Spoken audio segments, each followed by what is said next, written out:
Туугандар, дагы бир жолу сиздерден сүйүнүч сурайм. Биринчи тарсет лайктанбасаңыз колдоо беретинде. Себеп дегенде рубль бүгүн ишемби 6-күн болсо дагы көтөрүлдү. Эми саламдашалы. Жалпыңыздарга ассаламу алейкум. Урматтуу биздин жалпы Аалам Кабар каналыбыздын көрүүчүлөрү, алыста иштеп жүргөн биздин мекендештер. Эми мен дагы сүйүнүп атам туугандар. Себеп дегенде ушул алыста иштеп жүргөн биздин мекендештерибиздин эмгеги кайтсын деген ойдо. Ошон үчүн сиздерден колдоо күттүм, сиздерге жаңылыкты айттым. Биринчи эле ошого лайк басыңыздар дедим. Эми мен бул жактан обменниктерди көрсөтүп баштайын. Сатып алуу обменниктерди акча алмаштыруучу жерде доллар 87-80 болсо, рубль болсо 0.93 жакта. Жакшы. Ал эми бүгүн түштөн кийин көрсөтөбүз. Себеп дегенде эртең менен бошобой калдык. Бул түштөн кийинки курстар, ноокатта түштөн кийин 6-күнү бир эле банк иштейт.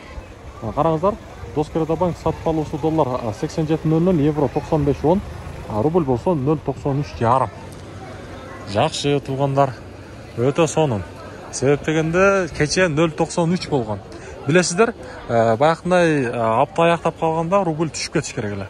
Мунусунда түшкөн жок. 0.93. Кече 93 болгон, бүгүн 93,5.